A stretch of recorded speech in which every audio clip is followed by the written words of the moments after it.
My dear heart, do you love wealth? And to be very honest, all of us, the answer is yes. Do we look at our bank account on daily basis, sometimes even more than once? Do we look at when is the next raise? Maybe there'll be money coming from this side or that side. Or do we get really upset when we lose some money or if we lose all the money?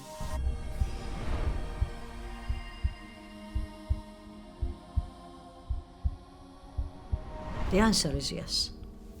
So, what does this has to do with my heart? I need the money, we need to live. We all say that. Allah subhanahu wa ta'ala said in the Quran, subhanallah, إِنَّمَا أَمْوَالُكُمْ وَأَوْلَادُكُمْ فِتْنَةٌ وَاللَّهُ عِنْدَهُ أَجْرٌ عَظِيمٌ. Verily your wealth and children, fitna here, test and a trial. Test and trial when Allah gives me a lot of money, and when Allah don't give me money is also a test and trial. Wallahu indahu ajrun azim. And Allah has way more than this wealth that we are looking at. And a beautiful hadith of Rasul alayhi salatu wasalam. The reason I'm sharing this all with you, because we really need to understand that everything Allah gives us, we need it as long as we use it in the right way, the way pleasing Allah subhanahu wa ta'ala.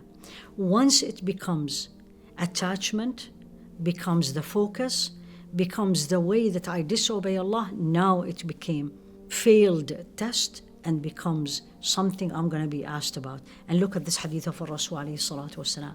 ما ذئبان جائعان أرسلا في غنم بأفسد لها من حرص المرء على المال والشرف لدينه. Think of it this way. You know, if you've ever seen this, if you have been in a safari or you have seen something on TV where there's a very hungry predator. And here Rasul alayhi salatu wasalam used two wolves.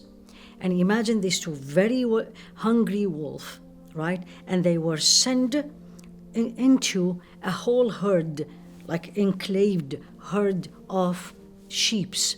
What damage, what chaos these two wolves will do. They are very hungry, they will go right and left, and they leave a lot of chaos. He said the parable, what the damage these two wolves have done is way less than the damage, subhanallah, the damage of loving and being so keen about wealth and honor, and the result of this hirs, this keenness on having them, the damage it will do to religion. Meaning, the more I am so worried about my wealth, I'm so worried about the money, I need more, this is not enough, I'm so worried what is going to happen in another 5 or 10 years, what about my retirement, what about my kids going to college, and I get obsessed with it, it is going to ruin my religion. That's what he said, alayhi salatu wasalam. Meaning, again, my religion is my faith is my heart, if it is ruined, if there's a lot of dots in my heart, my final interview and meeting with Allah subhanahu wa ta'ala, there will be a lot of things I need to answer. And he said, here Sa'id ibn al-Musayyib, he said, it's not all bad to collect money, but you collect the money from halal sources. And the reason you are collecting the money, working, having a job, investing in a halal way. Why? So number one is you need to have enough so you don't need anyone. And now enough is a different story. What is enough? But in general, you want to what? You don't have to ask people. And the more you want and the more you get, the more I will be asked, but also it's a great opportunity for me to get closer to Allah subhanahu wa ta'ala. Rasul alayhi salatu wasalam said, المؤمن القوي أحب إلى الله من المؤمن الضعيف وفي كل خير. He said, the strong believer is more beloved to Allah than the weak believer. And both there's goodness in them. And one part of power is wealth. So what I'm trying to say is, when I want to have money, it's not all bad, but also can have bad. And some give even the parable that is like a scorpion or it's like a snake. Some of it is good for the body, meaning you can get medicine from it, but also some of it can be a killer. So what I need and you need to do is learn about what is the benefit of having money? And this is a very simple question. Just think of it. Why do I want to have money? Right? Number one, for dunya. And we all know that. As long as I'm not disobeying Allah. But also there's a lot of benefits from having money for the akhirah.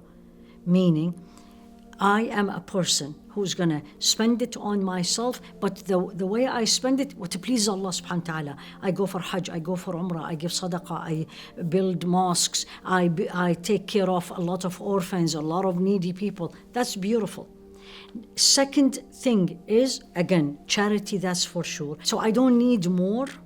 And also I can live in a certain level without being arrogant and without being seeing myself better than the others. Third reason, and especially these days, when I get into a trouble, let's say I need a lawyer, I need someone to defend me, I need a protection, I need money for that. Having money is a blessing, but also it can be a woe against us, because the more we have money, the more we want more.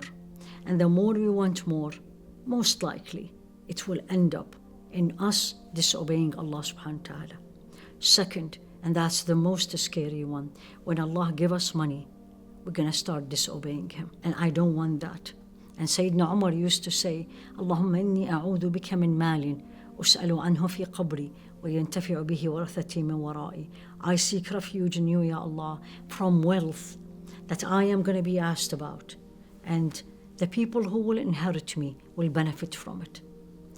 Second thing that you worry about, that we will have, some people will come, and I'm sure you're thinking the same way, well, everything I have is halal. Now we have to be very careful. Too much halal will be a very easy way to slip into haram. And even some of the scholars, some of the companions used to say, we used to leave a good amount of the halal so we don't fall into the haram. And the most important one, and this I need everyone, and I ask myself.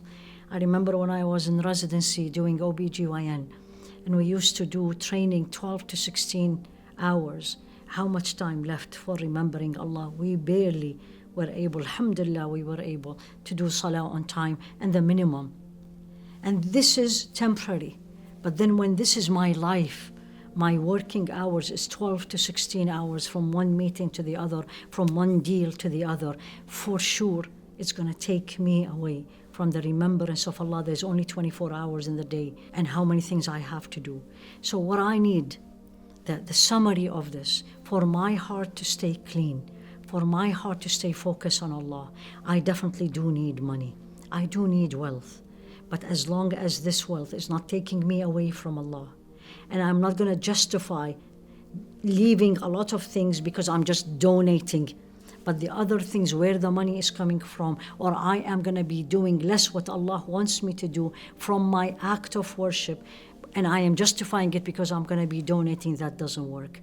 The money has to be, we are ummah wasat, the money has to be in the middle. I want it, it's good to have it, but make sure it doesn't come from haram, and it's not spent in haram, and this is not taking me away from Allah. It's really sad when Allah gives me something. I feel bad when I feel this way. That Allah gives me something and I use it to move away from Him. I seek refuge in Allah that we all, and myself, that we do something like that. And may Allah subhanahu wa ta'ala protect us. ولا تخزني يوم يبعثون يوم لا ينفع مال ولا بنون إلا من أتى الله بقلب سليم.